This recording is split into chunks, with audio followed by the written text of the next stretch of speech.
A Pleasing Sacrifice 17. Bendiciones hermanos y hermanas de habla hispana, soy Diana Canadi, saludos desde San Luis, Missouri. Es una alegría para mí hablarles lo que dice la Biblia acerca de los últimos tiempos. Espero que esta lección sea de inspiración y motivación para su vida, a fin de que usted como hijo de Dios, madure en su fe y sea de bendición en su casa, su iglesia y comunidad.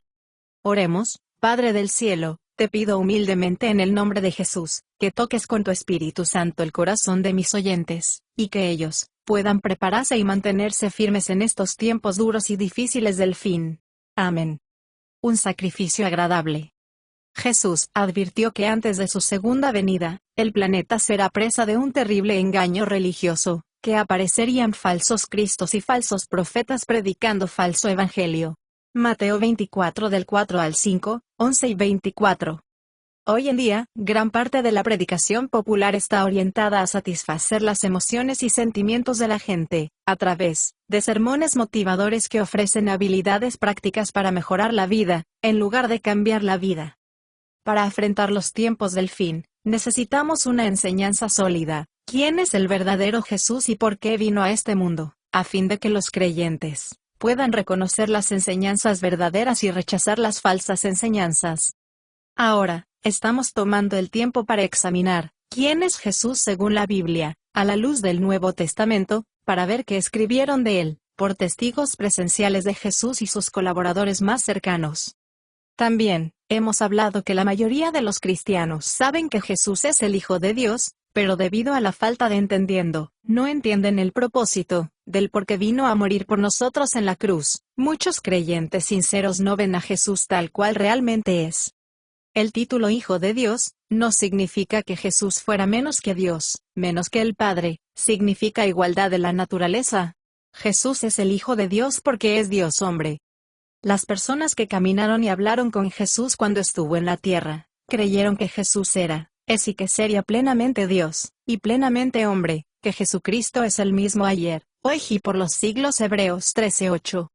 En esta conferencia tenemos más que decir sobre quién es Jesús, para conocerlo y apreciarlo, como verdaderamente. Jesús es Dios hecho hombre sin dejar de ser Dios, y lo que esto significa, que primero, debemos tener una idea de la naturaleza de Dios. La Biblia revela que Dios es uno solo Dios, que simultáneamente se manifiesta como tres personas divinas, Dios Padre, Dios Hijo y Dios Espíritu Santo. Estas tres son personas en todo sentido, son conscientes de sí mismas e interactúan entre sí.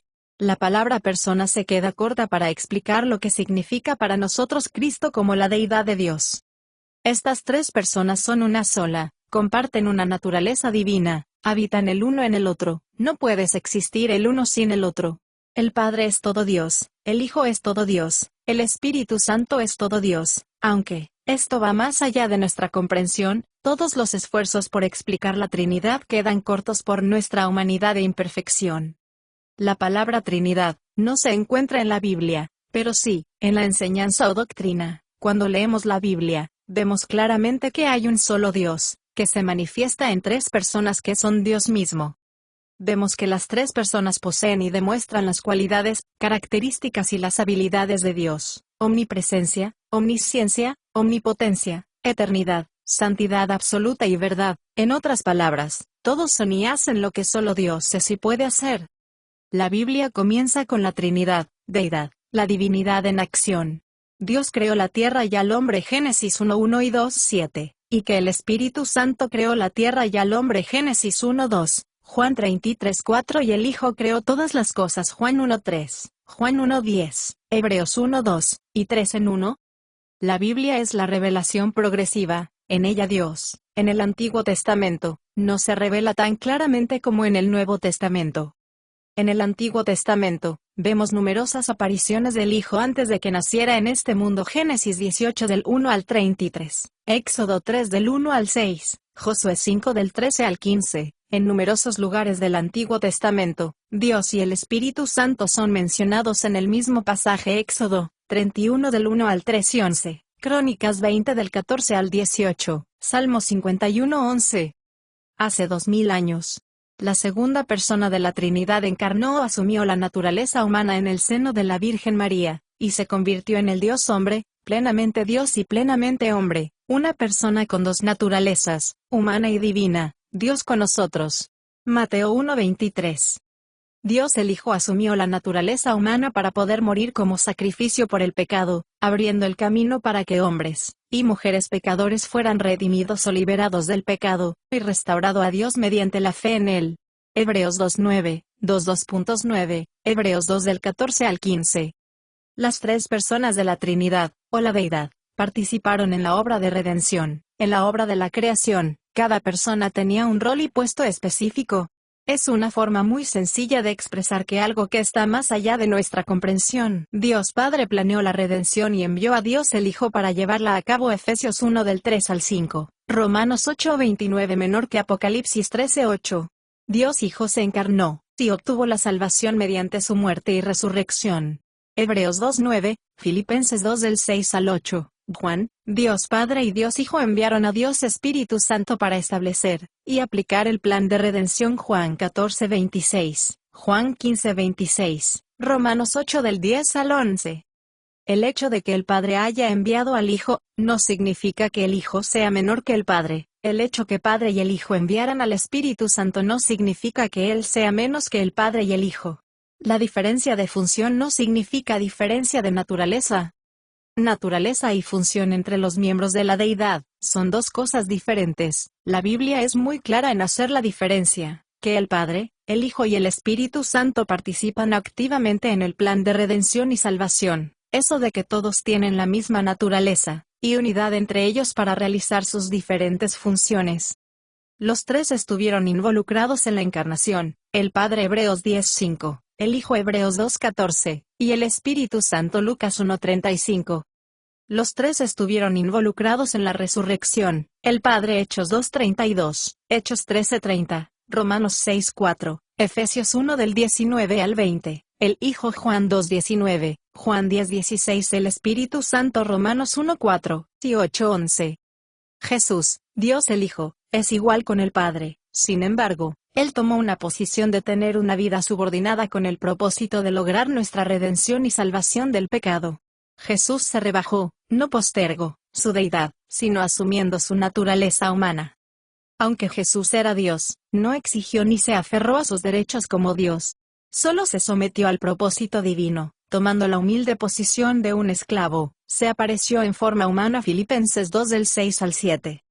Jesús, en su persona es esencial. Él es Dios, la segunda persona de la Trinidad. Dios no puede dejar de ser Dios. Los atributos de Dios: omnipotencia, omnisciencia, omnipresencia, eternidad están en inseparable de su esencia. Jesús demostró cualidades de Dios mientras Él estuvo en la tierra. Mateo 9 del 3 al 4, Mateo 18:20, Juan 1:47, Juan 3:13, Juan vuelve 58. La igualdad es ser igual a Dios, no tiene nada que ver con la subordinación. Sentirse inferior en una relación laboral, no es una contradicción. La diferencia de función no significa inferioridad de naturaleza. Hace 2 semanas abordamos el hecho de que Jesús no dejó de ser Dios en la cruz. Jesús, quien fue y es una persona divina, que tomó naturaleza humana, no fue separada de Dios en la cruz. La divinidad, deidad, o Trinidad, es inseparable porque es una sola sustancia. Es imposible que la deidad de Jesús se haya apartado de Él, porque en Él habita corporalmente toda la plenitud de la deidad. Colosenses 2:9. El Dios hombre experimentó la muerte a través de su naturaleza humana. Jesús, el Dios hombre, cuando murió, era plenamente Dios. El Dios hombre dio su vida por nosotros. En la cruz, cuando Jesús clamó: Dios mío, ¿por qué me has desamparado? Mateo 27 del 45 al 46. Jesús no estaba diciendo que ya no era Dios y que su deidad lo había abandonado. Él estaba aplicando las Escrituras a sí mismo. Esta declaración está en realidad la primera línea del Salmos 22. Este salmo es una serie de declaraciones específicas, que se cumplieron cuando Jesús fue crucificado. Salmo 22 del 16 al 18. La última línea del salmo se puede traducir como consumado es. Salmos 22:31. Jesús pronunció estas palabras justo antes de morir. Los judíos creían que el Salmo 22 era un salmo mesiánico, porque Jesús declaró su deidad a través de esta declaración: aquí, Jesús se identificó con el Salmo, porque él era el cumplimiento del Mesías. ¿Qué pasa con la idea popular de que Dios le dio la espalda a Jesús en la cruz? Algunos dicen que Dios ni siquiera pudo mirar a Jesús porque Él tomó sobre la cruz por nuestro pecado, y fue hecho pecado en la cruz por nosotros. Cuando Jesús se entregó a la muerte en la cruz, solo estaba haciendo la voluntad del Padre. Filipenses 2 del 6 al 8. Aunque Jesús era Dios, no exigió ni se aferró a sus derechos como Dios, Él mismo tomó la humilde posición de un esclavo en forma humana obediente para morir como un criminal en una cruz. Poco antes de la crucifixión Jesús dijo, a mí nadie puede quitarme la vida, yo pongo mi vida voluntariamente, tengo poder para ponerla y tengo poder para volverla a tomar. Este mandamiento lo recibí de mi Padre. Juan 10:18. Jesús también dijo, cuando hayáis levantado al Hijo del Hombre en la cruz, entonces comprenderéis que yo soy, y que nada hago por mi cuenta, sino que hablo lo que el Padre me enseñó. Porque el que me envió, conmigo está, no me ha abandonado. Porque siempre hago las cosas que a Él le agradan. Juan 8:28 y 29. Cuando Jesús oró en el huerto antes de su crucifixión, dijo, Padre mío, si es posible, quita de mí esta copa de sufrimiento. Sin embargo, quiero hacer tu voluntad, no la mía. Mateo 26:39. La gente dice erróneamente que desde que Jesús cargó con nuestro pecado en la cruz, Dios miró hacia otro lado porque el Señor no puede mirar el pecado ni mirar el mal. Pero, como Dios es omnipresente, ve cada pecado cometido por todos, en todas partes. Proverbios 15:3, dice, el Señor está observando en todas partes, manteniendo sus ojos tanto en los malos como en los buenos. Algunos citan un versículo del Antiguo Testamento como prueba de que Dios no podía mirar a Jesús en la cruz. Así dice este versículo, tú eres de ojos más limpios para contemplar el mal, y no puedes mirar la iniquidad. Habacuc 1:13. La palabra hebrea que se traduce mirar, significa mirar atentamente y con alcance, mira con placer, favor o cuidado. Tus ojos son demasiado puros para probar el mal, no puedes mirar la maldad porque no estás a favor. Habacuc 1:13. Hablando de su pueblo Israel, cuando estaba sumido en la adoración de ídolos, y toda la maldad relacionada con el pecado, Dios dijo, porque mis ojos están puestos en todos sus caminos. Nada está escondido de mí, su iniquidad no está oculta a mis ojos. Jeremías 16:17.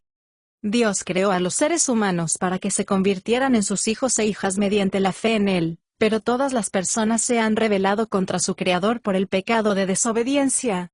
Todas las personas han elegido apartarse de Dios, no hay gente buena en el mundo.